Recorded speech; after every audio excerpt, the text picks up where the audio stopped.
तो देखिए, modes of entry into international business. आप जब इंटरनेशनल बिजनेस में एंटर करने का मतलब क्या है, सबसे पहले आपको ये समझना होगा कि जब हमारी 1991 में, ठीक है, इकोनॉमिक पॉलिसी आई थी LPG, liberalisation, privatisation and globalisation. तो ग्लोबलाइजेशन ने क्या किया था, इसका मतलब था कि ग्लोबलाइजेशन का मतलब था कि हमने अपने आप को इंटीग्रेट किया है with the rest of the world. मतलब आज हम सिर्फ नेशनल बाउंड्रीज में ही नहीं, इंटरनेशनल बाउंड्रीज में भी अपना बिजनेस कर सकते हैं। ठीक है, तो ग्लोबलाइजेशन की वजह से हमारा जो लेवल ऑफ ऑपरेशन था बिजनेस का, वो इंटरनेशनल लेवल तक गया। अब इंटरनेशनल लेवल में गया तो आपको डिफरेंट मोड्स दिए गए कि आप किस किस तरीके से अपने बिजनेस को इंटरनेशनल लेवल पे लेके जा सकते हैं।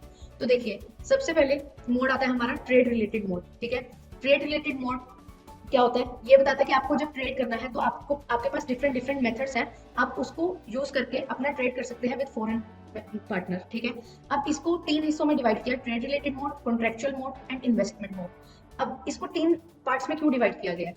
3 पार्ट्स में डिवाइड करने का एक रीजन ये है, आपको यहाँ पे जो फैक्टर लिया गया, जो बेस लिया गया इनको डिवाइड करने का, वो है रिस्क। ठीक है, जो ट्रेड रिलेटेड मोड है इसमें सबसे कम रिस्क होता है, बिल्कुल रिस्क है ही नहीं, ना के बराबर है। कॉन्ट्रेक्चुअल मोड में थोड़ा सा स्लाइट रिस्क। ठीक है, इन्वेस्टमेंट मोड में हाई रिस्क।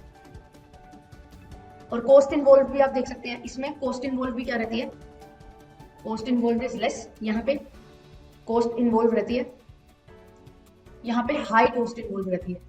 ठीक है, तो यहाँ पे इस तरीके से आपके लिए 3 हिस्सों में से डिवाइड किया गया है। फिर देखिए, अब जो ये डिफरेंट पार्ट्स में डिवाइड किया है, इसके डिफरेंट डिफरेंट वेज क्या है कि आप किस किस तरीके से अपने जो ट्रेड रिलेटेड मोड्स हैं उनका यूज कर सकते हैं। जो सबसे पहला ट्रेड रिलेटेड मोड है उसमें आता है एक्सपोर्ट्स। ठीक है, फिर आता है पिकी बैकिंग, फिर आता है काउंटर ट्रेड एंड फोर्थ आता है ई कॉमर्स। कॉन्ट्रेक्चुअल मोड में भी international strategic alliance, international contract manufacturing, international management control, turnkey project, international leasing, international licensing, international franchising, ये मेथड्स हैं आपके पास अवेलेबल हैं। जो इन्वेस्टमेंट मोड, जो थर्ड मोड था, हाईली रिस्की मोड था, जिसमें कॉस्ट सबसे ज्यादा लगती है, वो क्या होता है, overseas and assembly, overseas assembly and mixing, joint venture, holmium subsidiaries and foreign investment. Most important, आपसे ये तो पूछा जाता है कि मोड से तो क्वेश्चन बनता है किस तरीके से आप इंटरनेशनल बिजनेस में एंटर कर सकते हैं, बट जो फॉरेन इन्वेस्टमेंट वाला टॉपिक है, यहाँ से भी स्पेसिफिकली क्वेश्चन बन जाते हैं। यहाँ पे हम एफडीआई और एफपीआई करते हुए चलते हैं। ठीक है, इस पे भी आपके लिए डिटेल सेशन लाया जाएगा, बट आज का जो सेशन रहने वाला है वो मोड्स पे रहने वाला है, तो modes to enter into international business करते हुए चलेंगे। तो चलिए स्टार्ट करते हैं फर्स्ट मोड से। फर्स्ट मोड है हमारा ट्रेड रिलेटेड मोड।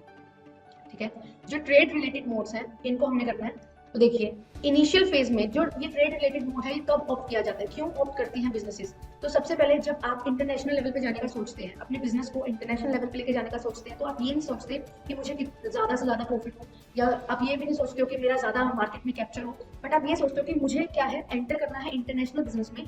तो आप एक सेफ तरीका अपनाना चाहते हैं। ठीक है, आप कैलकुलेटेड रिस्क लेके एंटर करना चाहते हैं। आप देखना चाहते हैं कि आपको इंटरनेशनल बिजनेस में आपका जो प्रोडक्ट है, क्या वो इतना सुटेबल है, क्या उसकी मार्केट है फॉरेन में। तो आपको ये चीजें देखनी है, तब आपको चीजें फिगर आउट करनी है, तो आप ज्यादा रिस्क नहीं लेते हैं। ठीक है, तो उस टाइम पे आप क्या करते हैं, इनिशियल फेज में आप प्रेफर करते हैं कि आप कुछ ऐसा मोड यूज करें जिसमें कॉस्ट इन्वॉल्व कम हो, जिसमें रिस्क भी कम हो। ठीक है, और आपको फ्लेक्सिबिलिटी मिले। ठीक है, ऐसा ना हो कि अगर आपने वहां पे चूज कर लिया कोई मोड तो आप वहां से बाहर ना निकल पाए, ऐसा नहीं होना चाहिए। ठीक है, तो इस तरीके के लिए इनिशियल फेज में हम क्या यूज करते हैं, trade related mode. Trade related mode का मतलब क्या है कि आप फॉरेन पार्टनर से, कोई भी जिस कंट्री में आप सेल करना चाह रहे हैं अपने प्रोडक्ट्स, जहाँ पे आप एक्सपोर्ट करना चाह रहे हैं, उनके साथ आप सिर्फ एक ट्रेड कर रहे हैं। ट्रेड करना है मतलब कि आप अपने सामान को वहाँ पे बेच रहे हैं, उनको अच्छा लग रहा है तो वो खरीद रहे हैं, सिर्फ इतना ही। ठीक है, तो यहाँ पे क्या होता है, लो कॉस्ट रहती है, जिससे क्या होता है, आपको फ्लेक्सिबिलिटी मिलती है कि अगर आपका प्रोडक्ट है सुटेबल नहीं है उस रीजन में जहाँ पे आप उसे बेचने जा रहे हैं, तो आप वहां से एग्जिट कर सकते हैं। ठीक है, आप स्विच ओवर कर सकते हैं, किसी और एक्सपेंशन मोड की तरफ आप जा सकते हैं। तो इसके कैरेक्टरिस्टिक्स क्या रहते हैं, लो रिस्क एक्सपेंशन मोड है, इसमें हम क्या करते हैं, ट्रेड का यूज करते हैं अपने बिजनेस को एक्सपेंड करने के लिए। फाइनेंशियल नीड्स भी कम है, फाइनेंशियल कमिटमेंट्स कम है हमारी, हमें ज्यादा फाइनेंस की रिक्वायरमेंट नहीं है।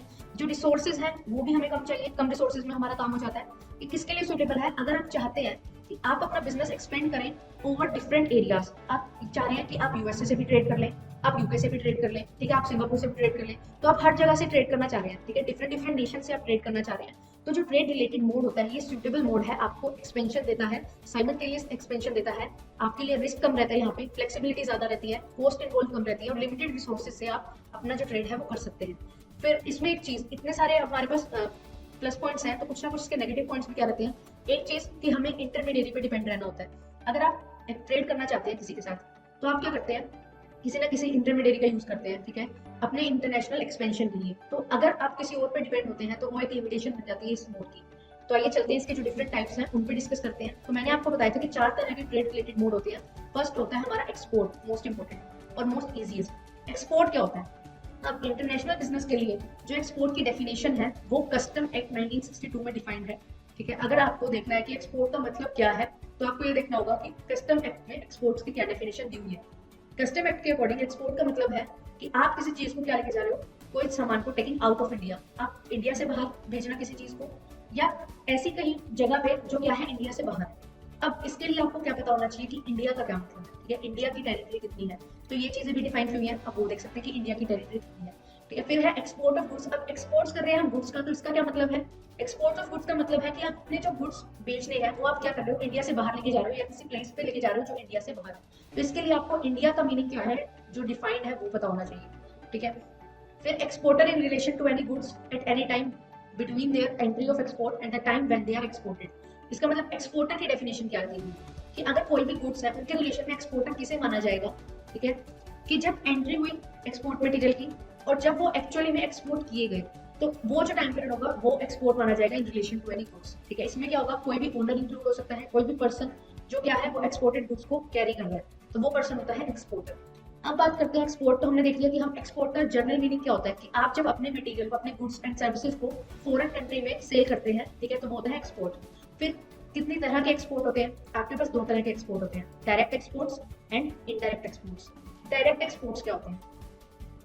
डायरेक्ट एक्सपोर्ट्स का मतलब होता है कि जब कोई फर्म खुद से अप्रोच करती है ओवरसीज बायर के पास, जैसे मैं इंडिया में हूँ, मुझे यूएसए में अपना सामान एक्सपोर्ट करना है, तो मैं किसी की सहायता ना लेते हुए खुद से ही अप्रोच कर रही हूँ बायर्स को, जो भी यूएसए में बायर्स है मेरे प्रोडक्ट के, मैं उनको खुद क्या कर रही हूँ, अप्रोच कर रही हूँ, तो वो होता है डायरेक्ट एक्सपोर्ट। इसमें जो भी रिलेटेड फॉर्मेलिटीज होंगी एक्सपोर्ट से रिलेटेड वो सभी कौन करेगा? एक्सपोर्टर खुद करेगा, ठीक है, मैं खुद करूंगी क्योंकि मैं डायरेक्टली इन्वॉल्व हूँ इस चीज में। फिर आता है हमारे पास इनडायरेक्ट एक्सपोर्ट कि जब आप इनडायरेक्टली एक्सपोर्ट करते हैं, उसका क्या मतलब है? इनडायरेक्ट एक्सपोर्ट का मतलब है कि जो भी एक्सपोर्ट से रिलेटेड एक्टिविटीज होती हैं वो कौन करता है? कोई ऐसा पर्सन करता है, ऐसा मिडिल मैन करता है, ठीक है, वो कोई और पर्सन है जिसका जो ये काम करता है, मिडिल मैन होता है कोई, ठीक है, वो सारी एक्टिविटीज करता है रिलेटेड टू एक्सपोर्ट। आपको क्या करना है? उस मिडिल मैन को सामान देना है, वो सामान फिर आगे आपके फाइनल बायर तक पहुंचा देगा, ठीक है। कौन कौन होते हैं? एक्सपोर्ट हाउसेज होते हैं, ठीक है, बाइंग ऑफिसेज होते हैं कस्टमर्स के, तो ये लोग वो मिडिल मैन होते हैं जो इनडायरेक्ट एक्सपोर्ट में आपकी हेल्प करते हैं कि आपको डायरेक्टली बायर तक नहीं जाना, आपको एक्सपोर्ट हाउसेज या बाइंग ऑफिसेज हैं जो कस्टमर्स के तक रीच करना है, उनको सामान देना है, फर्दर आगे वो सामान कस्टमर तक पहुंचा देंगे, बायर तक पहुंचा देंगे फॉरेन नेशन में, ठीक है। तो ये होता है इनडायरेक्ट एक्सपोर्ट। आई होप आपको ये क्लियर है, ठीक है। कोई भी डाउट हो तो आप पूछ सकते हैं कमेंट सेक्शंस में, ओके। तो चलिए अब सेकंड वे देखते हैं। हम ट्रेड रिलेटेड मोड में हम 4 तरह के वेज पढ़ते हैं, 4 तरह के तरीके हैं कि आप कैसे ट्रेड रिलेटेड मोड को यूज कर सकते हैं। तो उसमें फर्स्ट हमने एक्सपोर्ट पढ़ लिया, अब क्या है? सेकंड है पिगी बैकिंग। पिगी बैकिंग क्या होता है? आपको ना नाम से देख रहा हूँ, बैकिंग मतलब किसी के पीछे चढ़ के जाना, सवार हो जाना, जैसे कॉम्प्लीमेंट्री एक्सपोर्ट भी बोलते हैं इसको, ठीक है। तो अब इसका क्या मतलब होता है आपको ये पता होना चाहिए। देखो, पिगी बैकिंग का मतलब होता है कि जब कोई भी कंपनी अपना बिजनेस एक्सपेंड करती है, ठीक है, फॉरेन नेशंस में जाती है, कैसे?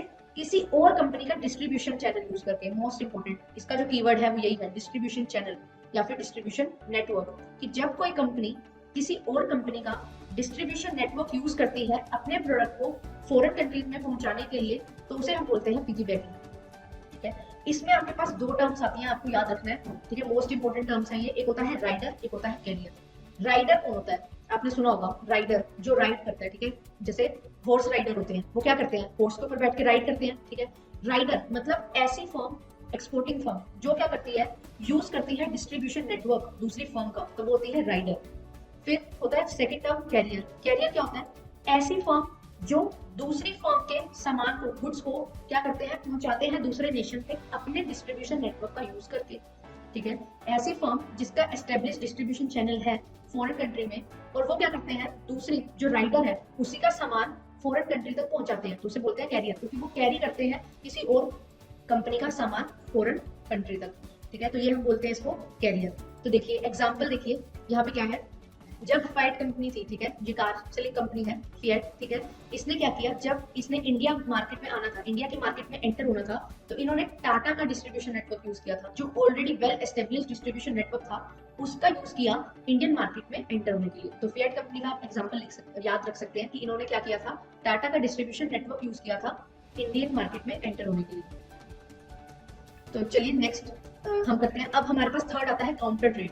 थर्ड वे है हमारे पास काउंटर ट्रेड, ठीक है। इसमें 4 चीजें होती हैं। सबसे पहले होता है बार्टर। बार्टर का मतलब क्या होता है, आपने सुना होगा पहले जब करेंसी नहीं थी तो किस तरह से एक्सचेंज होता था। ये मीडियम ऑफ एक्सचेंज होता था जब आप क्या करते थे, कमोडिटीज को एक्सचेंज करते थे। Commodities are exchanged to satisfy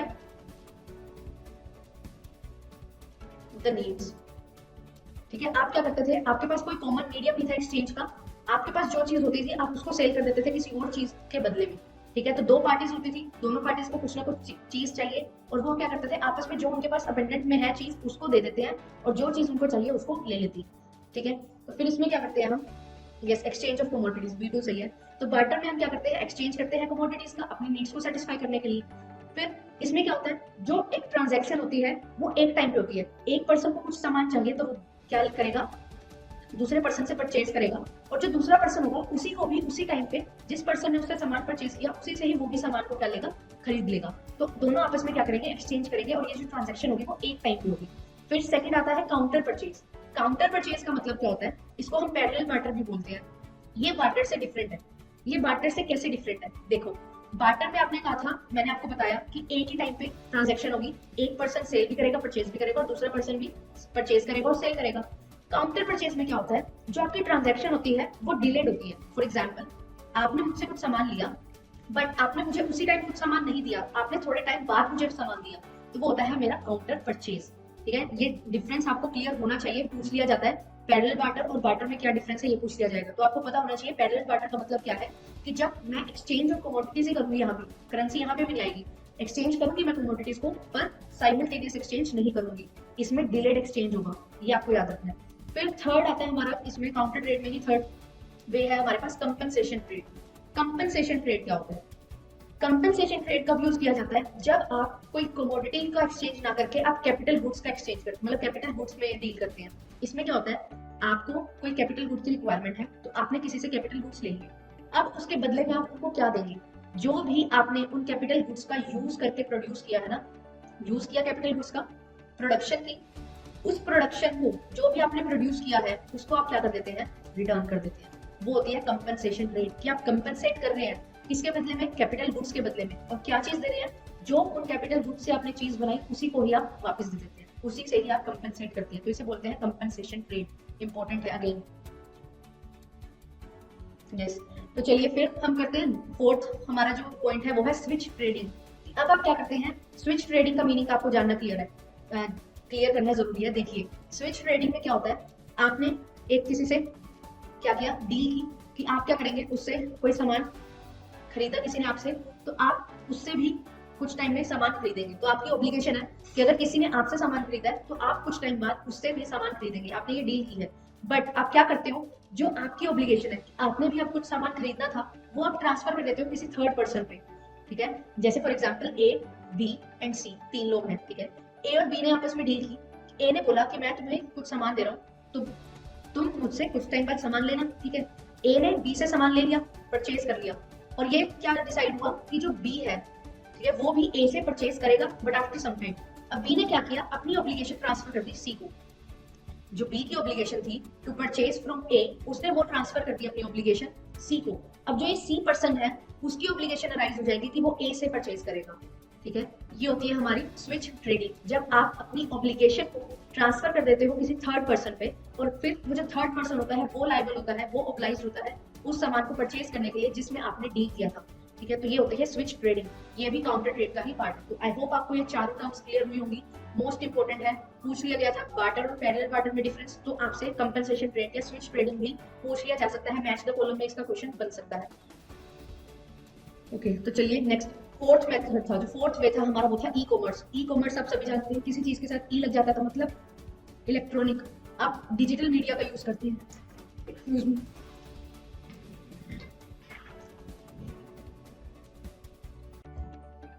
तो आप इसमें क्या करेंगे, डिजिटल मीडिया का यूज करते हैं। ई कॉमर्स में क्या होता है, आप सेल एंड परचेज करते हैं ऑनलाइन।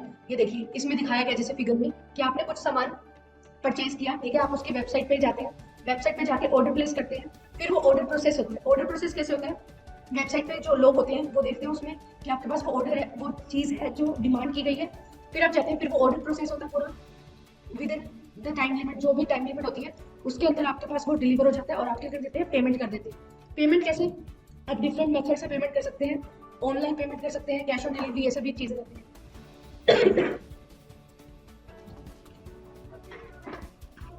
तो ये आपके पास डिफरेंट मोड्स अवेलेबल थे जो आपको हेल्प करते हैं आपके बिजनेस को कैरी ऑन करने में और आपको इंटरनेशनल बिजनेस में एंटर करने में। तो हमने 4 मेथड डिस्कस किए ट्रेड रिलेटेड मोड में, ठीक है। तो उसी पे बेस्ड एक क्वेश्चन है, सभी लोग इस क्वेश्चन का आंसर देंगे। ये PYQ है, इस क्वेश्चन का आंसर दीजिए। इसमें पूछा गया है which of the following is most appropriate mode of entry in international business to an enterprise with little or no experience. यहाँ पे ये कीवर्ड दिया हुआ है, with little and no experience, कि ऐसी आपकी फर्म है, ठीक है, आपकी कंपनी कैसी है जिसको कुछ ज्यादा एक्सपीरियंस नहीं है इंटरनेशनल मार्केट्स का, बट वो चाह रही है कि वो इंटरनेशनल मार्केट में एंटर हो, तो क्या होगा। तो आपसे मोड पूछा जा रहा है, तो ये गिवन ऑप्शंस है, इसका आंसर कीजिए।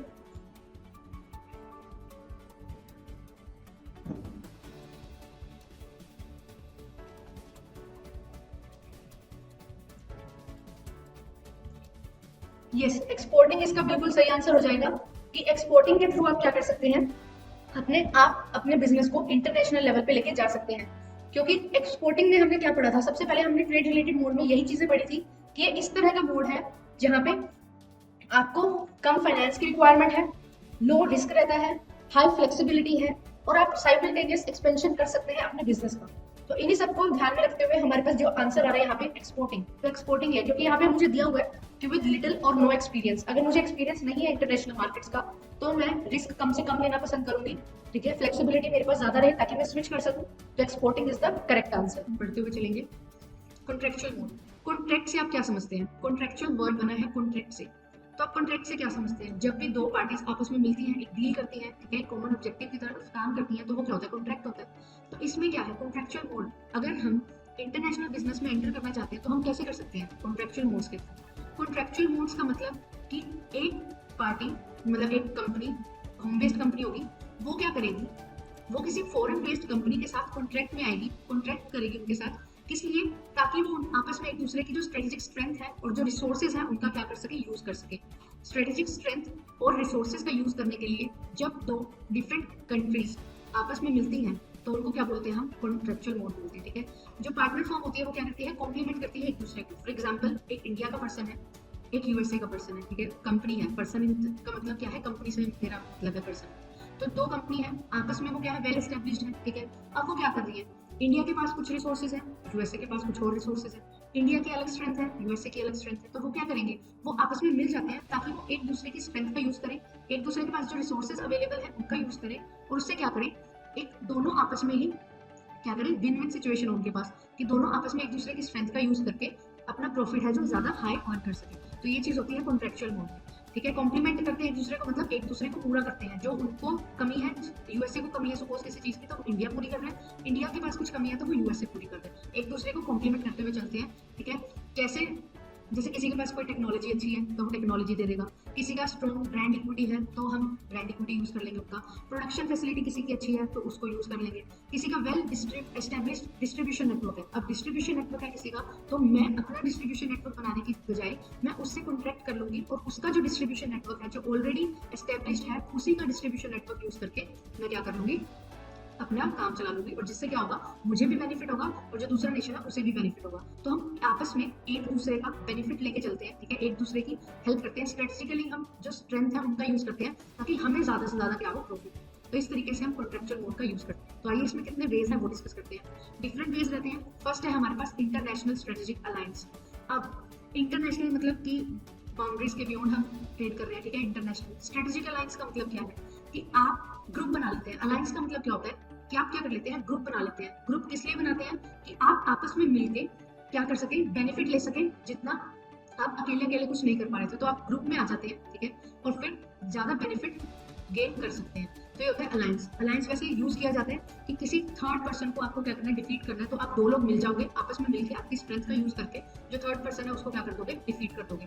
तो इस वजह से अलायंस वर्ड का यूज करते हैं, ठीक है, ये मिलिट्री वगैरह में यूज होता है, ठीक है। तो स्ट्रेटेजिक अलायंस का मतलब यही होता है कि जब दो कंट्रीज आपस में मिल जाती हैं और क्या करती है, एक ऐसा प्रोडक्ट बनाती है जो मार्केट के लिए बिल्कुल न्यू है। तो इसका फीचर है, ध्यान रखिएगा, कि जब दो कंपनी क्या करती है, आपस में मिलती है तो क्या करती है, एक प्रोडक्ट बनाती है जो क्या है, मार्केट के लिए बिल्कुल न्यू है। ये चीज स्ट्रेटेजिक अलायंस होती है। कभी भी अगर आपके पास क्वेश्चन भी बनता है ना कि ऐसा प्रोडक्ट बनाया गया है जो मार्केट में न्यू है, तो उसका आंसर हमेशा स्ट्रेटेजिक अलायंस आएगा, ठीक है। फिर ये जो स्ट्रेटेजिक अलायंस होती है क्या होते हैं, ये फॉर्मल रिलेशंस बनाए जाते हैं डिफरेंट कंट्रीज में। जैसे दो कंट्रीज हैं, इंडिया और यूएसए लेके चलते हैं। ऐसा नहीं है कि सिर्फ दो हो, दो से ज्यादा भी हो सकती है। एग्जाम्पल के लिए लेके चल रही हूँ कि दो कंट्रीज हैं, उन्होंने क्या किया, वो जुड़े आपस में, एक फॉर्मल रिलेशन बनाया, कॉन्ट्रैक्ट बनाया, किसके लिए, म्यूचुअल बेनिफिट के लिए, कि आपस में दोनों को क्या हो, बेनिफिट हो एक दूसरे की स्ट्रेंथ का यूज करके। तो ये होता है स्ट्रेटेजिक अलायंस। इसमें क्या होता है, कोई न्यू आइडेंटिटी फॉर्म नहीं होती, ठीक है। इंडिया की कोई कंपनी थी XYZ, ठीक है, और यूएसए की कोई कंपनी थी ABC, वो XYZ ही रहेगी और वो ABC ही रहेगी। वो आपस में क्या करते हैं, जुड़ते हैं आपस में, और फिर क्या करते हैं, अपना जो भी उनका जो पर्पस के लिए वो आपस में मिले थे, उस पर्पस के लिए वो काम करते हैं। अपनी जो भी स्ट्रेंथ है उसका यूज करके एक न्यू प्रोडक्ट लेके आते हैं मार्केट में, जिससे उनको म्यूचुअली बेनिफिट होता है। ये होता है स्ट्रेटेजिक अलायंस। इंटरनेशनल लेवल पे जब ये होता है तो हम इसे बोलते हैं इंटरनेशनल स्ट्रेटेजिक अलायंस। तो चलिए नेक्स्ट सेकंड वे है इंटरनेशनल कॉन्ट्रैक्ट मैन्युफैक्चरिंग। इसमें आप क्या कर रहे हो, आपको वर्ड से पता लग रहा है मैन्युफैक्चरिंग, कॉन्ट्रैक्ट किया जा रहा है फॉर मैन्युफैक्चरिंग। तो अब आप क्या करोगे, आपकी कंपनी है, ठीक है, आप फॉरेन बेस्ड पार्टनर के साथ क्या करोगे, एक कॉन्ट्रैक्ट बना लोगे कि जब आपको क्या करना है, अपने गुड्स को मैन्युफैक्चर करवाना है, तो आप क्यों करवा रहे हो मैन्युफैक्चर कहीं से, अगर आपको थोड़ा लो कॉस्ट पे मिल रहा है तभी आप करवा रहे हो। फॉर एग्जाम्पल हम एक चीज पढ़ते हैं, मेक एंड बाय डिसीजन, आपने सुना होगा। मेक एंड बाय का मतलब क्या, मेक और बाय, या तो आप बना लो या आप क्या करना, परचेज करो। तो हम कैसे डिसीजन लेते हैं कि हम बनाएं या हम परचेज करें कहीं से बाहर से। हम ये देखते हैं बनाने में कितनी कॉस्ट आएगी, और अगर हम बाहर से ही खरीदें अगर, तो कितनी कॉस्ट आएगी। तो अगर मुझे लगता है कि बनाने में मेरा जो मटेरियल है वो ज्यादा लगेगा, ठीक है, जो कॉस्ट है मेरी ज्यादा लगेगी, तो मैं क्या प्रेफर करती हूँ कि मैं क्या कर लूँ, वहां से हाँ, तो मैं क्या कर लूँ कि मैं बाय ही कर लूँ मार्केट से, मैं खुद ना बनाऊँ। तो अब देखिए हम क्या करते हैं, सब कॉन्ट्रैक्ट कर लेते हैं, अरेंजमेंट कर लेते हैं कि मैं क्या करूँगी, मेरे पास रॉ मटेरियल है, मैं सब कुछ प्रोवाइड कर दूंगी, बट मेरे पास मैन्युफैक्चरिंग प्लांट नहीं है, तो मुझे मैन्युफैक्चर करके दे दो मेरे गुड्स जो भी चाहिए, ठीक है। जैसे कि आप क्या रॉ मटेरियल प्रोवाइड करते हैं, सेमी फिनिश गुड्स प्रोवाइड करते हैं, कंपोनेंट्स और टेक्निकल नो हाउ प्रोवाइड कर देते हैं अपने लोकल मैन्युफैक्चरिंग की, बट आपके पास मैन्युफैक्चरिंग प्लांट नहीं है, तो आप अपना प्रोडक्ट किसी और से मैन्युफैक्चर करवा लेते हैं। एग्जाम्पल है नाइकी, इस इतना बड़ा लीडिंग शू मैन्युफैक्चरिंग ब्रांड है, ठीक है, बट इसका खुद का कोई भी मैन्युफैक्चरिंग प्लांट नहीं है। आज तक नाइकी ने अपना खुद का मैन्युफैक्चरिंग प्लांट सेटअप नहीं किया है, वो कॉन्ट्रैक्ट मैन्युफैक्चरिंग का ही यूज करता है और अपना जो प्रोडक्ट है वो मैन्युफैक्चर करवाता है, ठीक है। तो ये होता है कॉन्ट्रैक्ट मैन्युफैक्चरिंग कि जब आप किसी और कंपनी का जो मैन्युफैक्चरिंग प्लांट है वो क्या है, लो कॉस्ट पे प्रोडक्शन कर सकते हैं, तो आप उनका बेनिफिट लेते हैं। आप खुद से ना मैन्युफैक्चर करके जो ऑलरेडी एस्टेब्लिश्ड प्लांट्स हैं उनसे आप मैन्युफैक्चरिंग करवा लेते हैं दूसरी कंट्री की कंपनी से, ताकि आपको क्या मिले, लोअर कॉस्ट ऑफ प्रोडक्शन। तो एडवांटेज जब आपको लेना है लो कॉस्ट ऑफ प्रोडक्शन का, ये इसका की पॉइंट है, तो आप क्या करते हैं, कॉन्ट्रैक्ट मैन्युफैक्चरिंग करते हैं। तो कॉन्ट्रैक्ट मैन्युफैक्चरिंग में आपको ये चीज याद रखनी है, आप करेंगे क्या, आप सब कुछ उसको क्या करेंगे, सप्लाई करेंगे जिससे आप मैन्युफैक्चर करवा रहे हैं, आप रॉ मटेरियल देंगे, टेक्निकल नो हाउ देंगे, बट आप खुद मैन्युफैक्चर नहीं करेंगे अपने प्रोडक्ट को, किसी और से करवाएंगे जो ऑलरेडी मैन्युफैक्चरिंग प्लांट है जिनके, और जो लो कॉस्ट ऑफ प्रोडक्शन देते हैं, ठीक है। चलिए नेक्स्ट थर्ड वे है हमारा international management contract. International management contract क्या है, अब क्या है मैनेजमेंट, मैनेजमेंट क्या होता है, मैनेजमेंट क्या है, मैनेजमेंट हमने सबसे बेसिक डेफिनेशन क्या पढ़ी होगी मैनेजमेंट की, मैनेजमेंट क्या है, एक आर्ट है दूसरों से काम लेने का, कि हम कैसे दूसरों से अपना काम निकलवा सकते हैं, ठीक है, यही पढ़ते हैं मैनेजमेंट में। जो भी लर्नर्स सुन रहे हैं, good morning, good evening everyone, फटाफट से ज्वाइन कीजिए, हमने क्लास स्टार्ट कर दिया, आप टाइमली ज्वाइन कर लिया कीजिए, ठीक है। अब मैं इंटरनेशनल मैनेजमेट कॉन्ट्रैक्ट करवा रही हूँ, ठीक है, ये थर्ड मोड है हमारा, थर्ड वे है, second mode of enter into international business का। तो अभी हम ये करते हुए चल रहे हैं, ज्वाइन कीजिए सभी। तो देखिए टेक्निकल स्किल्स, या फिर जब आपके पास टेक्निकल नो हाउ है, जब उसको आप क्या करते हो, एक्सपेंड करते हो ओवरसीज, अपने कोई भी आपके पास मैनेजरियल स्किल्स है, ठीक है, जब आप उनको क्या करते हो, कॉन्ट्रेक्चुअल बेसिस पे किसी और कंट्री में देते हो। फॉर एग्जाम्पल ताज होटल का लेते हैं, ठीक है, मुंबई में ताज होटल है, काफी टाइम से वेल एस्टेब्लिश्ड है, हॉस्पिटैलिटी के लिए जाना जाता है, कितना अच्छा स्टाफ है, कैसे वो जो भी गेस्ट होते हैं उनको ट्रीट करते हैं, उनको सर्व करते हैं, इसके लिए जाना जाता है। अब यही सेम ताज होटल कहाँ हुआ, ओपन हुआ किसी फॉरेन कंट्री में, ठीक है, फॉरेन कंट्री में ओपन हुआ। फिर फॉरेन कंट्री में वहाँ पे जो स्टाफ था वो क्या था, सही नहीं था, उनको ट्रेन करना ही नहीं आ रहा था, उनके पास जो स्किल्स थे, मैनेजमेंट स्किल्स थे, ठीक है, हॉस्पिटैलिटी की उनको क्या थी, ज़्यादा नॉलेज नहीं थी। तो क्या कॉन्ट्रैक्ट बनाया गया कि जो दुबई में या फिर फॉरेन कंट्री में कहीं भी जो ताज होटल ओपन किया गया, उन्होंने क्या बोला कि आप मुंबई से कुछ जो स्टाफ है वो कहाँ पे भेज दो, दुबई में भेज दो, जहाँ भी फॉरेन कंट्री में हमारा जो स्टाफ वो होटल खुला है वहाँ पे भेज दो। किस लिए, ताकि वो ये सिखा सके कि कैसे आपको हॉस्पिटैलिटी आनी चाहिए, ठीक है, कैसे आपको ट्रीट करना है, कैसे आपको सर्व करना है अपने कस्टमर्स को। तो ये सारी चीज़ें सिखाने के लिए मैनेजरियल स्किल्स, ठीक है, सिखाने के लिए जब यहाँ से एक कंट्री से दूसरी कंट्री में जब आपका स्टाफ जा रहा है तो वो होता है, जब आप ऐसा कॉन्ट्रैक्ट करते हैं तो उसको बोलते हैं मैनेजमेंट कॉन्ट्रैक्ट। आई होप आपको क्लियर हुआ हो। क्या होता है, जब होम बेस्ड कंट्री क्या करती है, टीच करती है अपनी मैनेजमेंट स्किल्स किसको, फॉरेन बेस्ड कंपनी को। ये होम बेस्ड कंट्री थी, ये फॉरेन बेस्ड कंट्री है, वहाँ पे क्या कर रहे हैं, हम उनको सर्विसेज प्रोवाइड कर रहे हैं, अपनी मैनेजरियल सर्विसेज, याद रखना वर्ड मैनेजरियल सर्विसेज, ठीक है। जब आप ऐसा कॉन्ट्रैक्ट बनाते हैं कि आप अपनी मैनेजरियल सर्विसेज और जो मैनेजरियल एक्सपर्टीज है वो कॉन्ट्रेक्चुअल बेसिस पे दूसरी कंट्री में किसी कंपनी को देते हैं, तो उसे हम बोलते हैं इंटरनेशनल मैनेजमेंट कॉन्ट्रैक्ट। चलिए नेक्स्ट देखते हैं, फोर्थ वे है हमारा टर्न की प्रोजेक्ट। टर्न की, नाम से पता लग रहा है, नाम से क्या समझ आ रहा है, इसको दो पार्ट में डिवाइड कर लिया, टर्न एंड की। की मतलब, की क्या होता है, कोई चीज की चाबी किसी को दे देना, आप यहाँ पे देख पा रहे होंगे। तो ये क्या है, ये कब यूज होता है, यहाँ पे वर्ड है टेक्निकल कॉम्पिटेंसी, कीवर्ड है याद रखना, टेक्निकल कॉम्पिटेंसी की। अगर आपके पास टेक्निकल कॉम्पिटेंसी की कमी है तो आप क्या करते हो, फॉरेन बेस्ड कंट्री से या फिर फॉरेन बेस्ड कंट्री में कहीं पे टेक्निकल कॉम्पिटेंसी कमी है तो वो हमारे यहाँ से क्या लेगा, कुछ टेक्निकल एक्सपर्टीज है जो हमारी वो लेगा, और हमारे पास कमी है तो हम फॉरेन बेस्ड कंट्री से कुछ टेक्निकल एक्सपर्टीज लेंगे। याद रखना है, टर्न की प्रोजेक्ट में हमेशा टेक्निकल कॉम्पिटेंसी की बात होती है।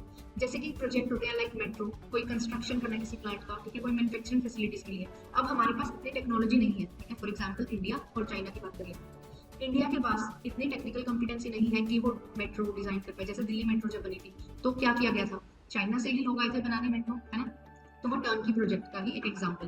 तो देखिए, इतने जब बड़े बड़े प्रोजेक्ट होते हैं जिसमें हम कम्प्लीटेड नहीं है बट हमें रिक्वायरमेंट है, तो उस केस में हम क्या करते हैं, उस केस में हम जिसके पास वो टेक्निकल कॉम्पिटेंसी है उनसे हम क्या करते हैं, उनकी सर्विसेज लेते हैं, उनको अपने कंट्री में बुलाते हैं, जो भी रिक्वायरमेंट है रॉ मटेरियल की या फिर कुछ भी रिक्वायरमेंट है उनको वो प्रोवाइड की जाती है। वो उसको जो भी उनके पास टेक्निकल कॉम्पिटेंसी है उसका यूज करके, हमारा जो भी मटेरियल है उसका यूज करके जो हमें चाहिए वो चीज बना देते हैं, वो प्रोजेक्ट पूरा कर देते हैं। फिर वो क्या करते हैं, जब वो project ready to use state में आ जाता है, रेडी टू यूज उस स्टेट में आ जाता है, तो वो जो सारा उसका काम होता है, मतलब उसकी चाबी जो होती है वो हमें देके चले जाते हैं। इसको बोलते हैं टर्न की। कि जब आपने किसी को बुलाया कि हमारा ये काम कर दो और वो काम करते हैं, जब तक वो काम ऐसा हो जाता है कि रेडी टू यूज स्टेट में आ जाता है तो वो तब हमें क्या देते हैं कि हमें सौंप के चले जाते हैं वापस। अब इसके क्या होते हैं, डिफरेंट टाइप्स होते हैं। फर्स्ट टाइप होता है बिल्ड एंड ट्रांसफर, कि आपने क्या किया, बिल्ड किया और ट्रांसफर कर दिया। फॉर एग्जाम्पल मुझे क्या करना था, मुझे एक घर बनवाना है, फॉर एग्जाम्पल एक घर बनवाना, ठीक है। अभी इस तरह का घर है कि जैसे वो इंडिया में नहीं बन पा रहा, ठीक है, इंडिया में इतनी टेक्निकल कॉम्पिटेंसी नहीं है उसकी, तो मैंने क्या किया, फॉरेन बेस्ड कंपनी को बुलाया और वो घर बनवाया, उन्होंने घर बनाया, पैसे लिए और चले गए, ठीक है, ये हो गया। फिर होता है बिल्ड, ऑपरेट एंड ट्रांसफर। इसमें क्या करते हैं, वो बनाते हैं, कुछ टाइम पीरियड तक ऑपरेट करते हैं, खुद चलाते हैं उसको, फिर ट्रांसफर कर देते हैं। एग्जाम्पल दिल्ली मेट्रो, चाइना से लोग आए थे, उन्होंने मेट्रो बना दी, बनाने के बाद उसे ऑपरेट किया कुछ टाइम पीरियड के लिए, थोड़ी कॉस्ट पूरी कर ली, फिर उसके बाद क्या किया, उन्होंने ट्रांसफर कर दिया, ठीक है, जब उनकी कॉस्ट पूरी होगी। थर्ड होता है बिल्ड, ऑपरेट एंड ओन। इसका क्या मतलब है कि आपने बिल्ड किया, उसको चलाया, ठीक है, फिर उसको ऑन भी कर लिया। ऑन करने का मतलब क्या है कि फॉर एग्जाम्पल हमने फॉरेन से कुछ लोग एक कंपनी को एक कॉन्ट्रैक्ट बनाया कंपनी के साथ कि आप हमारे लिए क्या बना दो, रोड्स बना दो। तो वो क्या करेंगे, रोड्स बनाएंगे तो कुछ ना कुछ पैसा तो लेंगे ना, कॉस्ट तो लेंगे, जो उनकी कॉस्ट इनकर हुई है।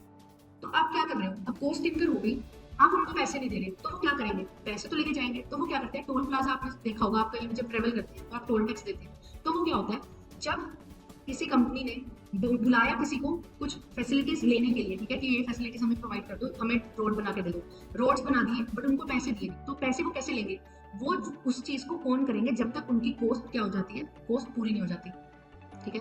जब तक उनकी कॉस्ट पूरी नहीं हो जाती ना, जब तक जितना उनका खर्चा हुआ है वो उसको कवर नहीं कर लेते, कॉस्ट कवर करनी होती है यहाँ पे, जब तक वो अपना पूरा खर्चा कवर नहीं कर लेते तो वो क्या करते हैं, एक्सक्यूज मी,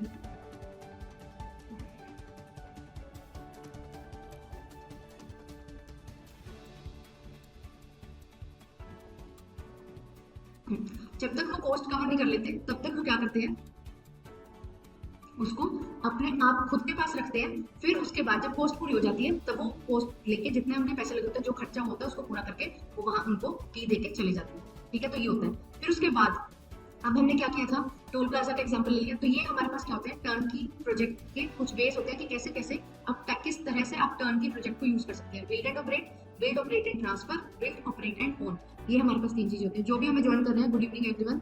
अब एक बार कोई भी आपको कुछ डाउट हो तो आप पूछ लीजिएगा साइड बाय साइड, ठीक है। तो टर्न की प्रोजेक्ट का आपको समझ आ गया। याद रखना है word technical competency, technical expertise के लिए टर्न की प्रोजेक्ट किया जाता है, ठीक है। अब देख सकते हैं टर्नकी का मतलब क्या है, आपने बनाया, बनाने के बाद जब वो रेडी टू यूज स्टेट में आया तो उसको ट्रांसफर करके होम बेस्ड कंट्री में वापस चले गए, ठीक है। तो नेक्स्ट करते हैं इंटरनेशनल लीजिंग। लीजिंग का क्या मतलब होता है?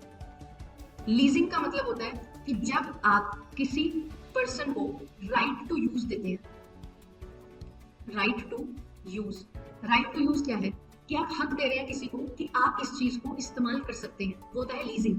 जब आप इंटरनेशनल लेवल पे लीजिंग करते हैं, मतलब बियॉन्ड नेशंस करते हैं, तो उसको बोलते हैं इंटरनेशनल लीजिंग।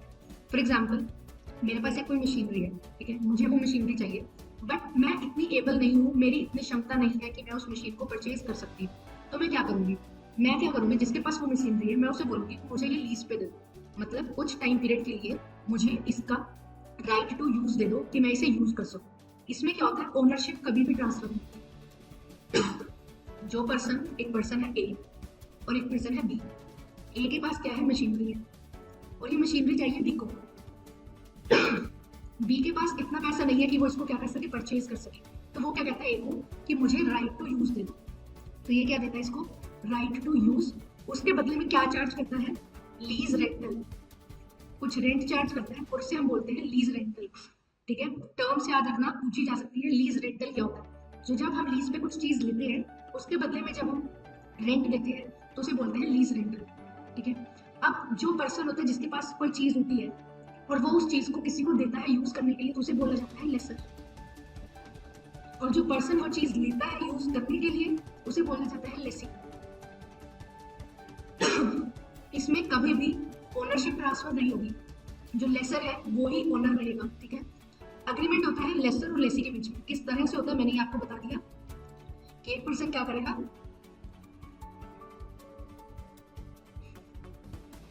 एक पर्सन को चीज चाहिए तो वो चीज लेगा और उसके बदले में लीज रेंटल देगा। चलिए, तो इस तरह से हम लीजिंग करते हुए चलते हैं कि आपको कोई चीज चाहिए तो आप किस तरह से वो चीज ले सकते हैं। ये हमेशा किसके लिए होती है, टेंजिबल एसेट्स या टेंजिबल गुड्स के लिए। याद रखना इंपॉर्टेंट है, लीजिंग हमेशा टेंजिबल एसेट्स के लिए होगी। तो ये 3 मेन पॉइंट है, आपको मैंने बता दिया कि किस तरह से इसकी वर्किंग होती है। तो लीजिंग होगी जब बियॉन्ड नेशन जाके हम कहीं से कोई प्लांट मैन्युफैक्चर, कोई मशीनरी ले रहे हैं, ठीक है, कोई एसेट ले रहे हैं, तो वो इंटरनेशनल लीजिंग होता है। फिर उसके बाद इंटरनेशनल लाइसेंसिंग। लाइसेंसिंग का मतलब क्या होता है, किसी चीज का यूज करने के लिए एक लाइसेंस दिया जाता है, ठीक है, हमें राइट टू यूज मिल जाता है। जैसे लीजिंग में राइट टू यूज मिलता है, वैसे ही लाइसेंसिंग में भी राइट टू यूज या फिर राइट टू मैन्युफैक्चर मिलता है। बट इसमें जो गुड्स होते हैं वो कौन से होते हैं, इंटेंजिबल गुड्स। लीजिंग में टेंजिबल गुड्स थे, लाइसेंसिंग में इंटेंजिबल गुड्स रहते हैं। मेन डिफरेंस ये है। और इसमें क्या होता है, जब आपको लाइसेंस दिया जाता है, ठीक है, आपको जो लाइसेंस देता है वो होता है लाइसेंसर, ठीक है। जिसको लाइसेंस दिया गया, मतलब आपने लाइसेंस लिया है, फॉर एग्जांपल मुझे लाइसेंस चाहिए था, मैंने XYZ पर्सन से लाइसेंस लिया, तो जो XYZ पर्सन होगा वो लाइसेंसर होगा। मुझे लाइसेंस चाहिए था तो मैंने लिया है, तो मैं क्या होगी, लाइसेंसी। और मैं उस लाइसेंस के बदले पीरियोडिकली क्या करूंगी, फी पे करूंगी। उस फी को बोला जाता है रॉयल्टी। इंपॉर्टेंट, लाइसेंस के बदले जब आप कोई फीस देते हो तो उसे रॉयल्टी बोला जाता है। लाइसेंसी देगा। अब इंटरनेशनल लाइसेंसिंग की बात हो रही है, मतलब मेरे पास कोई चीज है, मैंने लाइसेंस दिया फॉरेन बेस्ड कंट्री को, तो वो जो फॉरेन बेस्ड कंट्री है वो मुझे फीस देगी, तो वो लाइसेंसी कहलाएगी, ठीक है। अब इसमें भी डिफरेंट टाइप्स होते हैं। फर्स्ट टाइप क्या होता है, प्रोसेस लाइसेंसिंग। इसमें क्या होता है, सिर्फ फॉर्मूला दिया जाता है।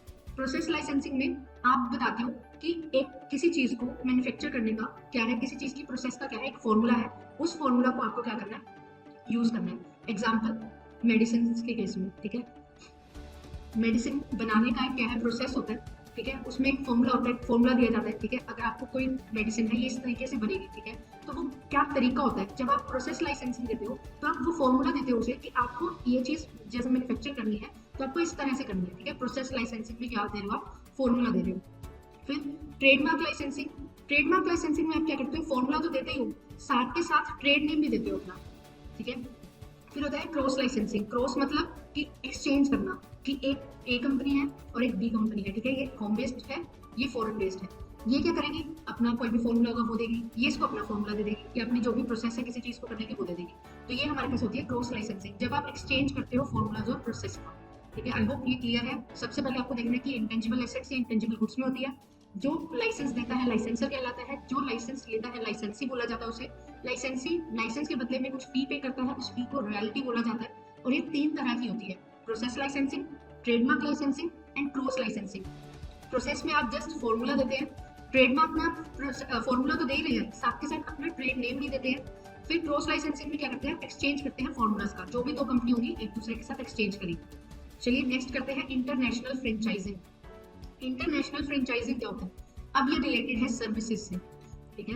अभी हमने इंटेंजिबल गुड्स पढ़ा था, इंटेंजिबल गुड्स को सर्विसेज के साथ हमने मिक्स नहीं करना है। इंटेंजिबल गुड्स क्या होते हैं, इंटेलेक्चुअल प्रॉपर्टीज, आईपीज आपने पढ़ा होगा, लीगल में भी हम पढ़ते हैं आईपीआर, इंटेलेक्चुअल प्रॉपर्टी राइट, तो वो है ये चीज की goodwill, patent, copyright, trademark, design, ठीक है, ये चीजें आती हैं इंटेंजिबल गुड्स में। तो आई होप आप इससे कंफ्यूज नहीं होंगे। तो अब जो फ्रेंचाइजिंग है वो सर्विसेज से रिलेटेड है, ठीक है। इसको हम क्या बोलते हैं, इसको एक्सटेंशन ऑफ लाइसेंसिंग भी बोल सकते हैं। बट यहाँ पे क्या चीज एक्स्ट्रा होती है, यहाँ पे जो गुडविल है ना फ्रेंचाइजर की, उसका भी ध्यान में रखा जाता है। यहाँ पे हर चीज ऐसे होगी कि आप ऑल ओवर वर्ल्ड कहीं भी चले जाए आपको वो चीज हर जगह सेम मिलती है। ये चीज होती है यहाँ पे फ्रेंचाइजिंग में कि गुडविल का भी ध्यान रखा जा रहा है। यूएसए में कोई कंपनी है, यूएसए में वो जैसे ऑपरेट कर रही है इंडिया में भी वैसे ऑपरेट करेगी, चाइना में भी वैसे ऑपरेट करेगी, ठीक है, दुबई में भी वैसे ऑपरेट करेगी, यूके में भी वैसे ऑपरेट करेगी। हर जगह जो उनका ऑपरेट करने का तरीका है, जो उनकी फंक्शनिंग है वो सेम होगी, ठीक है। इसमें क्या होता है, बिजनेस कैसे किया जाएगा ये भी आपको फ्रेंचाइजर बताता है। जैसे फ्रेंचाइजिंग होता है ना, इसमें 2 पार्टीज होती है, फ्रेंचाइजर और एक होता है फ्रेंचाइजिंग। फ्रेंचाइजर कौन होता है, जो फ्रेंचाइजिंग के लिए जो ओनर होता है किसी चीज का, वो आगे फ्रेंचाइजिंग देता है। फ्रेंचाइजी कौन होता है, जो फ्रेंचाइजिंग लेता है, ठीक है। तो यहाँ पे जो भी काम करना है वो हर चीज आपको बताई जाती है, पिन टू पिन, आपको पॉइंट टू पॉइंट एक एक चीज को फॉलो करना होता है, ठीक है। फिर देखिए all the things are same everywhere, कहीं भी आप चले जाएं सब चीजें सेम होगी। जैसे मैकडी का ले लेते हैं, ठीक है, एग्जांपल, वहाँ पे सभी जो स्टाफ है उनका उनकी ड्रेस कोड सेम है, ठीक है, जो उनका इंफ्रास्ट्रक्चर है सारा, विसिनिटी बिल्कुल सेम होती है, इवन जो होली का पेंट है वो भी बिल्कुल सेम रहता है, किस तरह से उन्होंने अपने प्रोडक्ट्स को डिलीवर करना है वो भी सेम है, ठीक है, हर चीज क्या रहती है, सेम रहती है। तो ये क्या है, एग्जाम्पल है फ्रेंचाइजिंग का, कि किस फ्रेंचाइजिंग में हम सर्विसेज की बात कर रहे हैं ना, तो किस तरह से वो डील करते हैं कस्टमर के साथ वो भी सेम रहता है, ठीक है।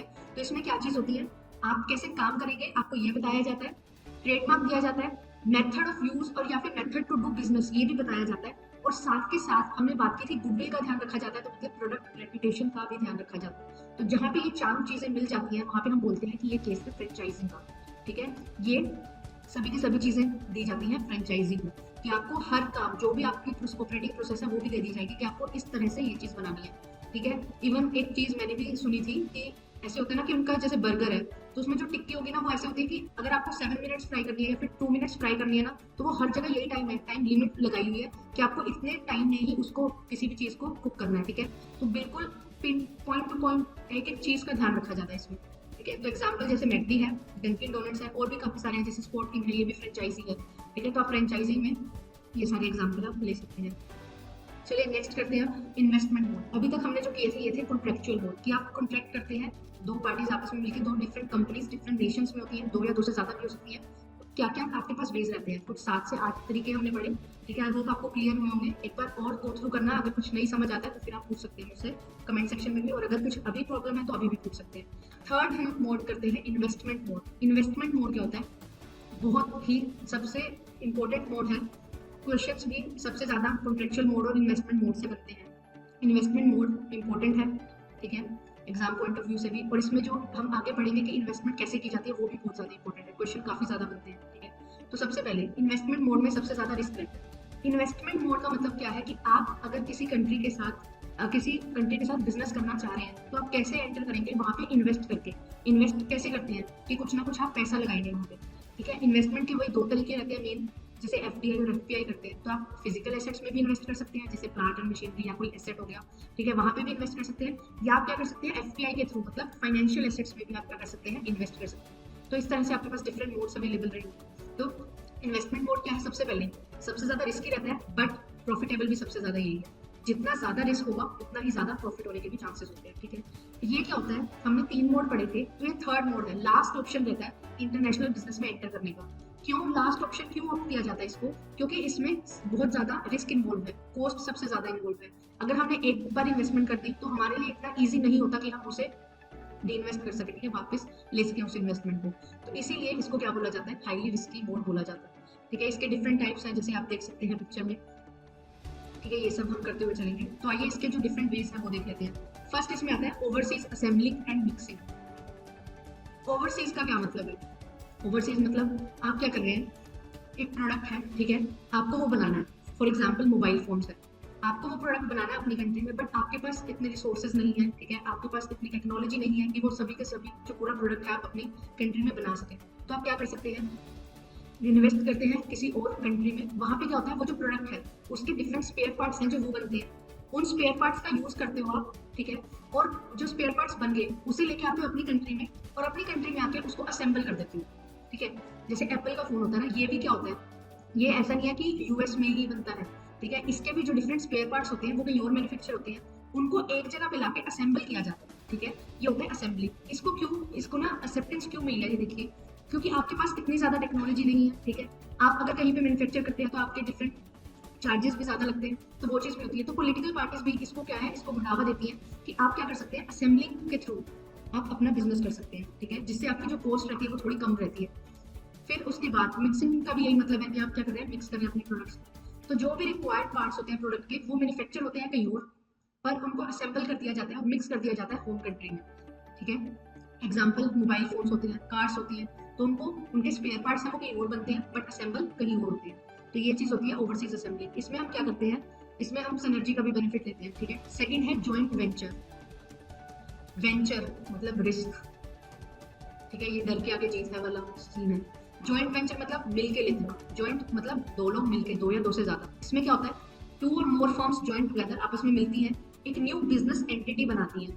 अब ये पॉइंट पढ़ के कुछ याद आ रहा है, कॉन्ट्रेक्चुअल मोड में हमने किया था कुछ स्ट्रेटेजिक अलायंस वाला पॉइंट, वहां पे हमने क्या देखा था कि दो या दो से ज्यादा फर्म मिलती हैं, वो क्या करती है, न्यू एंटिटी नहीं बनाती है, वो एक प्रोडक्ट ऐसा बनाती है जो न्यू होता है मार्केट के लिए, ठीक है। तो ये इससे डिफरेंट है, कंफ्यूजन हो जाती है बच्चों को, काफी क्वेश्चन बनते हैं जब, तो यहीं पे मैं क्लियर कर दूं कि आपको ये चीज समझनी है कि जॉइंट वेंचर में जब दो या दो से ज्यादा फर्म मिलेगी, ज्वाइन होंगी, पर कैसे करेंगे, वो काम कैसे करेंगे, एक न्यू एंटिटी ही बना देंगी, ठीक है। कोई ए है, एक कंपनी बी है, वो आपस में मिलती तो है, एक न्यू एंटिटी बना देती है सी, या फिर ए बी लिमिटेड, या कुछ भी, ए बी बना दिया या सी बना दिया। बट स्ट्रेटेजिक अलायंस में क्या था, ए अपना काम कर रही है, बी भी अपना काम कर रही है, मिलके काम कर रही है, ये अपने रिसोर्सेज इसको दे रही है, इसके पास जो रिसोर्सेज है वो इसको दे रही है। ये स्ट्रेटेजिक अलायंस में था, ये जॉइंट वेंचर में। तो आपको ये चीज ध्यान रखनी है, यहाँ पे क्या होगा, न्यू एंटिटी आएगी जॉइंट वेंचर में, न्यू एंटिटी क्रिएट होगी, बट स्ट्रेटेजिक अलायंस में कोई न्यू एंटिटी क्रिएट नहीं होती है। मोस्ट इंपॉर्टेंट डिफरेंस पॉइंट है ये, ठीक है। फिर देखिए यूनिकनेस क्या है, इनकी यूनिकनेस है कि जो ओनरशिप होती है वो शेयर्ड होती है। अब मैंने बताया ये तो आपस में क्या करेंगे, मिल जाएंगे और एक न्यू एंटिटी बना देंगे, और जो न्यू एंटिटी बनेगी इसका ओनर कौन है, जो ए और बी है यही इसके ओनर्स हैं, ठीक है। तो जॉइंट ओनरशिप रहती है इसमें। इसमें क्या होती है, न्यू एंटिटी की क्रिएशन होती है, हमने पढ़ लिया कि न्यू बिजनेस एंटिटी फॉर्म होती है। फिर अब डिफरेंस देखो जॉइंट वेंचर और स्ट्रेटेजिक अलायंस में। ओनरशिप की बात करेंगे तो ओनरशिप क्या है, यहाँ पे जॉइंट ओनरशिप है, किसमें, जॉइंट वेंचर में। बट स्ट्रेटेजिक अलायंस में नो जॉइंट ओनरशिप, वो इंडिविजुअली ही अपना काम कर रहे हैं, ठीक है। बट वो क्या कर रहे हैं, एक दूसरे की स्ट्रेंथ का यूज कर रहे हैं, एक दूसरे के पास जो रिसोर्सेज अवेलेबल है उनका यूज कर रहे हैं। फिर है creation of new entity. Creation of new entity किसमें होती है, जॉइंट वेंचर में, और क्रिएशन ऑफ न्यू प्रोडक्ट किसमें होता है, दोनों में, ठीक है, जॉइंट वेंचर में भी और स्ट्रेटेजिक अलायंस में भी। स्ट्रेटेजिक अलायंस की इसीलिए जाती है कि एक प्रोडक्ट ऐसा लेके आया जाए जो मार्केट में बिल्कुल क्या हो, न्यू हो, ठीक है। आई होप आपको ये क्लियर हुआ होगा कि क्या डिफरेंस है एग्जैक्ट इनमें। फिर देखिए थर्ड है हमारे पास wholly owned subsidiaries. Wholly owned subsidiaries का मतलब क्या है कि जिसका शेयर 100% किसी और कंपनी के पास है, 100% किसी और के पास है इनका शेयर, इसकी ओनरशिप, ठीक है। तो ये क्या होती है, ऐसी कंपनी होती है जिसका total fully owned by another company, total stake ही किसी के पास है, ठीक है। और जिस किसके पास होता है उसको क्या बोलते हैं, पेरेंट कंपनी, ठीक है। ये हमें पता है, होल्डिंग कंपनी, पेरेंट कंपनी बोला जाता है। जो सब्सिडरीज है इनको अलग क्यों रखा जाता है, ठीक है, इनको अलग किस पर्पज के लिए रखा जाता है। अब देखो, एक कंपनी है इंडिया में, ठीक है, ये ए कंपनी है, और एक कंपनी है हमारी यूएसए में, ये बी कंपनी। जो ए कंपनी है वो इसकी क्या है, पेरेंट कंपनी है, ठीक है। मतलब जो बी है वो क्या है, सब्सिडरी है। अब यूएसए में अलग टैक्स लॉज हैं, इंडिया के अलग टैक्स लॉज हैं, तो इनको अलग क्यों रखा जा रहा है। वैसे तो सब्सिडरी है, मतलब इसी का पार्ट है ये, ठीक है, बट इनको अलग क्यों रखा जा रहा है, टैक्सेशन पर्पसेस के लिए अलग रखा जा रहा है, ठीक है। जो रूल्स एंड रेगुलेशंस है, काम करने के डिफरेंट डिफरेंट लॉज है, जैसे इंडिया में कंपनीज एक्ट अप्लाई हो रहा है कंपनीज के ऊपर, जैसे यूएसए में कोई और एक्ट होगा उनके अकॉर्डिंग। तो इस वजह से इनको क्या रखा जाता है, अलग रखा जाता है डिफरेंट नेशंस में, ठीक है, क्योंकि डिफरेंट नेशंस में ऑपरेट करते हैं। यहाँ पे क्या होता है, फायदा क्या होता है इसका, कि आपकी एक पेरेंट कंपनी किसी और कंट्री में है और जो सब्सिडरी कंपनी है वो किसी और कंट्री में है, आपको लोकल मार्केट नॉलेज मिलती है। अब मैं बोल रही हूँ कि इंडिया में तो मेरा मेन बिजनेस है, ठीक है, बट मेरी सब्सिडरी यूएसए में है, तो जो मेरी सब्सिडरी है यूएसए में, उसको पता है कि यूएसए में क्या मार्केट स्ट्रक्चर है, क्या चीज बिक सकती है, क्या प्रोडक्ट है जो चलेगा, कौन सा प्रोडक्ट है जो नहीं चलेगा। तो उनको लोकल मार्केट की नॉलेज है, जिससे इंडिया को अल्टीमेटली क्या हो जाता है, बेनिफिट हो जाता है, ठीक है। ध्यान में रखना ये चीज। फिर मैक्सिमम कंट्रोल। अब क्या बात हुई, होली ओन सब्सिडरी है तो पूरा का पूरा स्टेक ही उनके पास है, तो कंट्रोल भी क्या है, सारा इंडिया के पास। अब इंडिया की कंपनी है यूएसए में जो सब्सिडरी है, तो जो ये कंपनी है उसका पूरा स्टेक इंडिया के पास है, इंडिया का फुल कंट्रोल है उसकी वर्किंग पे भी, उसकी एक्टिविटीज पे भी, जो भी उनको एक्टिविटीज करनी है। अब हाई कॉस्ट भी एक इसका फीचर है। हाई कॉस्ट कैसे, अब आपकी कोई सब्सिडरी है और वो फॉरेन कंट्री में है, ठीक है, तो आपको क्या है, काफी सारे एक्सपेंसेस हैं वो बियर करने पड़ते हैं, क्योंकि वो आपकी सब्सिडरी है, आप पेरेंट कंपनी है, तो जो भी एक्सपेंसेस हो गए डिफरेंट नेशन में ऑपरेट करने के, वो सभी आपको क्या करने पड़ेंगे, बियर करने पड़ेंगे। कॉम्प्लेक्स और कॉस्टली प्रोसेस होती है। अब डिफरेंट नेशंस में आप अपनी सब्सिडरी रन कर रहे हैं, ठीक है, तो इसकी क्या है, एक कॉम्प्लेक्स प्रोसीजर होता है कि कैसे काम करना है, सब कुछ लेंथी प्रोसीजर होता है, तो यहाँ पे भी कॉस्ट ज्यादा लगती है। अब इसमें होली ओन सब्सिडरी में हम क्या करते हैं, स्लो एंट्री होती है हमारी ड्यू टू सेटअप टाइम। अब इतना बड़ा स्ट्रक्चर होता है कि पूरी होली ओन सब्सिडरी या फिर आप पेरेंट कंपनी बन रहे हैं, तो आप कैसे दूसरे नेशन के साथ क्या करेंगे, टाइप करेंगे, उसमें इन्वेस्टमेंट करेंगे, आप इन्वेस्ट करने आए हैं, ठीक है, आप पूरी की पूरी कंपनी को खरीदने की सोच रहे हैं, तो इसमें काफी ज्यादा रूल्स एंड रेगुलेशंस होते हैं, काफी ज्यादा टाइम लगता है, तो जिससे क्या है, आप करना चाहते हैं आज इन्वेस्टमेंट, बट इतनी ज्यादा रेगुलेशंस है, इतने ज्यादा लॉस हैं, जिनकी वजह से क्या हो जाता है, आपका डिले होता है। तो इस पे क्या होता है, स्लो एंट्री होती है, आप अभी करना चाह रहे हैं इन्वेस्टमेंट, बट आप क्या हो जाते हैं, डिले हो जाते हैं, किसकी वजह से, सेटअप टाइम ज्यादा होता है, इस वजह से, ठीक है। फिर मेन जो टॉपिक है, जो एक्स्ट्रा भी पढ़ना पड़ता है, अलग से भी इसे पढ़ाया जाता है, फॉरेन इन्वेस्टमेंट, हम भी इसको अलग से कवर करेंगे। अभी मैं जस्ट बेसिक ओवरव्यू दे देती हूँ एज एन होल कि कैसे हम इंटरनेशनल बिजनेस में एंटर हो सकते हैं, बट इसको डिटेल में भी करेंगे, ठीक है। ये ऐसा मोड है किसके थ्रू, इन्वेस्टमेंट के थ्रू हम क्या कर सकते हैं, मार्केट में एंटर हो सकते हैं। ये डायरेक्ट और इनडायरेक्ट दो वे से हो सकती है। मैंने जैसे बात की एफडीआई और एफपीआई। एफडीआई क्या होती है, फॉरेन डायरेक्ट इन्वेस्टमेंट, कि आप डायरेक्टली किसी और कंट्री के एसेट्स में इन्वेस्ट कर देते हैं, किसी और कंट्री के एसेट्स में निवेश करते हैं, तो वो होता है डायरेक्ट इन्वेस्टमेंट। इनडायरेक्ट होता है कि जब आप फाइनेंशियल एसेट्स में इन्वेस्ट करते हैं, मतलब फाइनेंशियल इंस्टीट्यूशंस हैं उनकी हेल्प से इन्वेस्ट करते हैं, ठीक है, जैसे एडीआर जीडीआर की हेल्प से, ठीक है, तो वो क्या होता है, वो क्या फाइनेंशियल इंस्टीट्यूशंस की हेल्प से हम क्या कर रहे हैं, फॉरेन में इन्वेस्ट कर रहे हैं। तो हम कहाँ पे करते हैं, फाइनेंशियल इंस्टीट्यूशन की हेल्प से फाइनेंशियल एसेट्स में इन्वेस्ट करते हैं। एफडीआई क्या इंक्लूड करती है कि इन्वेस्टमेंट पैटर्न कैसा है इकोनॉमी का, ठीक है, जिससे ओवरऑल डेवलपमेंट इंक्रीज होती है, डेवलपमेंट होती है पूरी इकोनॉमी की। इकोनॉमी कैसे डेवलप होती है, अब आपकी कंट्री में बाहर से जो पैसा आएगा, कोई इन्वेस्ट करेगा, फिर उस पर काम करेगा, आपको वो पैसा मिला है, आप उस पैसे को यूज करोगे, उस पैसे को कहाँ पे यूज करोगे, आपकी ओवरऑल डेवलपमेंट में यूज करोगे, आपके नेशन की डेवलपमेंट होगी तो इकोनॉमी भी ओवरऑल डेवलप हो जाएगी, जिससे क्या होता है, ये बेनिफिट होता है एफडीआई से। फिर आपके पास कुछ लिमिटेशंस भी होती हैं, आपके पास एक लिस्ट भी मैंने भी इस पीपीटी में प्रोवाइड की हुई है कि आप कहाँ कितना परसेंट क्या कर सकते हो, इन्वेस्ट कर सकते हो। आपको लिमिटेशंस दी हुई है कि आप किस एरिया में ज्यादा इन्वेस्ट कर सकते हो, किस एरिया में कम इन्वेस्ट कर सकते हो, पब्लिक सेक्टर में कितना कर सकते हो, प्राइवेट सेक्टर में, डिफेंस में कर सकते हो या नहीं कर सकते हो, बैंकिंग सेक्टर में कितना कर सकते हो। तो हर चीज की लिमिटेशन दी हुई है कि कितना डायरेक्टली इन्वेस्ट कर सकते हो, कितना एफपीआई के थ्रू कर सकते हो, कितनी एफडीआई ऑटोमेटिक रूट के थ्रू कर सकते हो, कितना गवर्नमेंट रूट के थ्रू कर सकते हो। तो ये सभी चीजों की लिमिटेशन होती है, ठीक है, लिमिट सेट होती है, तो आपको ये भी पढ़ के जानी होती है। आप अपने एंड पे भी एक बार ट्राई कीजिएगा, ढूंढिएगा गूगल से या फिर कहीं से भी कि क्या क्या एफडीआई की लिमिट्स है, ठीक है, कहाँ किस एरिया में कितना कितना परसेंट वो क्या कर सकती है, इन्वेस्ट कर सकती है। फिर अब एफडीआई कैसे करते हैं, आप शेयर्स परचेज कर लिए कंपनी के, प्रॉपर्टी परचेज कर ली, ठीक है, डायरेक्टली इन्वेस्ट कर लिया या फिर फॉरेन पोर्टफोलियो फाइनेंशियल इंस्टीट्यूशंस के थ्रू कर लिया। तो ये हमारे पास रहते हैं। फीचर्स क्या रहते हैं, हाई रिस्क, आप क्या कर रहे हो, किसी और कंट्री में जाके किसी और कंपनी में उनके उनके एसेट्स में इन्वेस्ट कर रहे हो या फिर उनके फाइनेंशियल एसेट्स में इन्वेस्ट कर रहे हो, तो रिस्क काफी ज्यादा रहता है। आप इन्वेस्ट कर देते हो एक बार तो उसको वापस नहीं कर सकते इजिली, ठीक है। आपको ज्यादा रिसोर्सेज चाहिए, अब आप इन्वेस्ट करने जाओगे, ये तो नहीं कहोगे कि मेरा 100 रुपये लो इन्वेस्ट करो, लैक्स में करोड़ में आप इन्वेस्टमेंट करती है, तो जो रिसोर्सेज है वो भी आपको ज्यादा चाहिए, मनी ज्यादा चाहिए, ठीक है। फिर डायरेक्ट ओनरशिप प्रोवाइड करता है, तब इसका जो बेनिफिट वो भी है कि डायरेक्ट ओनरशिप मिलती है आपको। एफडीआई जब आप करते हैं तो आप उनके जो इन्वेस्टमेंट कर रहे हैं, जहाँ पे जो भी एसेट्स है आप उनके क्या है, ओनर बन गए हैं। ओनर बन जाते हैं तो आपके पास कंट्रोल आ जाता है, तो ये क्या रहता है, बेनिफिट रहता है, ठीक है। तो ये एफडीआई और एफपीआई दो वेज होते हैं।